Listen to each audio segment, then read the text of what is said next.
one of the biggest things about being in a career like this and being very successful long term, right, and even short term, is being a magnet, right?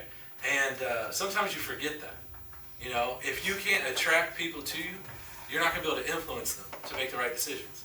If you can't influence people to come work with you and be an ally with you on your team, then you're not going to last long.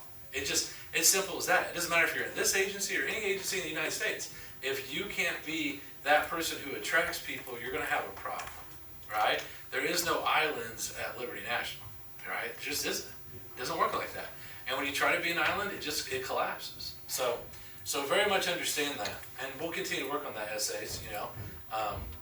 Me and the ADs don't come up with let's focus on this without a bunch of fighting, right? And someone usually cries. It's okay, Mark. Welcome to the AD, right? And but we're trying to make it easier on you guys. You know what I'm saying? All right, a couple housekeeping things. I want to make sure. Does everybody have this medical underwriting requirements like on their desktop? Right? Let's say you're sitting here and you don't have that. Fort Wayne, all right? It says medical underwriting requirements. We scanned this, I believe, to all of you, right? You need to download this and just put it on your desktop or put it in your Liberty folder on your desktop. This is what's going to help you guys do Brittany Initiative business, right? And understand where you should be, okay? The graph is pretty simple, right? What you guys want to do is make sure you stay in this white area, right? And this gray area is not there simply because a lot of that stuff, there's no requirement. Under 17 years old, you will never put a cotton swab in their mouth. You guys know what I'm talking about? The little salt cubes. You guys all seen those? Right? All right, you guys want to stay in this white area. If you fall into this gray area that's based on ages and how much, right? Well, then it's like an act of Jesus has to happen now. A paramed exam. Anybody ever been through a paramed exam to buy a life insurance policy? None of you? Right? So there's about 35,000 AP in here right now we could write. We got an hour to do it? All right. All right. So a paramed exam is this. So I sell Joe a policy, right? Joe, how old are you, man? 35. All right. So Joe's 35 and it goes ages 18 to 50. That's a huge range. Let's say I get Joe $251,000, right? Because it's $250,000 and up. And he buys a policy like that. Let's say it's like $70 a month. Everything seems good. Well, when I submit that policy, what happens next is home office is going to call these nursing companies, and they're going to call Joe, and that's hell, right?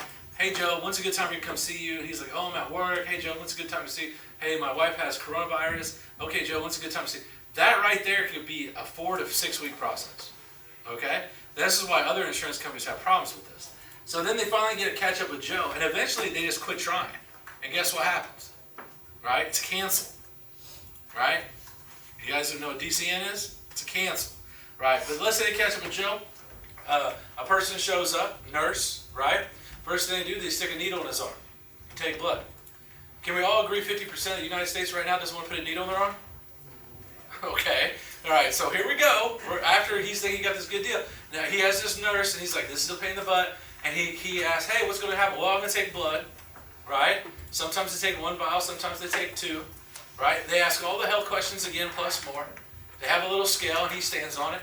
So right there, that's going to be your catch-22. Because I know a lot of you guys on these Brittany initiatives, right? You know, Joe wouldn't be an example, but like, let's say you have someone who's a little thick and godly like me, right? And you go, how much do you weigh? And I'm like, oh, baby, I'm all 275 right here.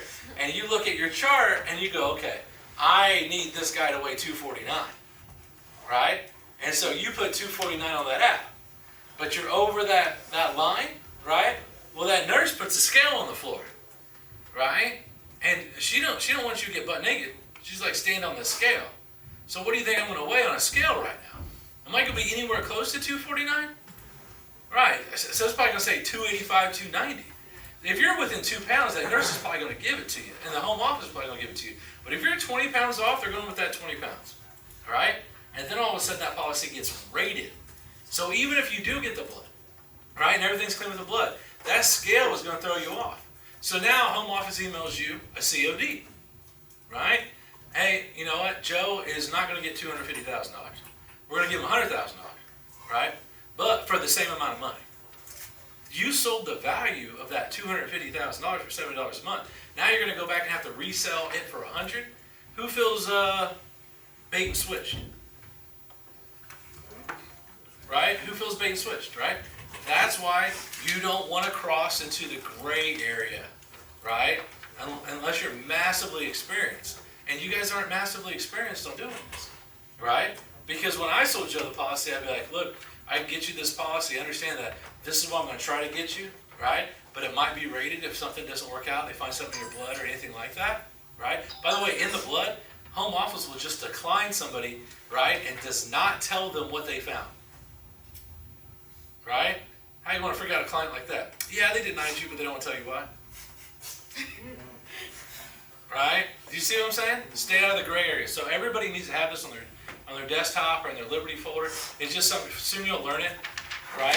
I think the best rule of thumb is like stay under 100 grand, right? Anybody over 70, you're not gonna be able to sell them anything, but stay under 100 grand. And I'm really telling you, you should be staying at the same range you do in worksite. So, Brittany, how much do you sell usually in a worksite in life? Like what? How big of a policy? Between 30 and 50. That would be probably where you should stay. You guys see what I'm saying? If you're selling 30s and 50s at worksite, you should sell 30s and 50s here. Make sense? All right. Good.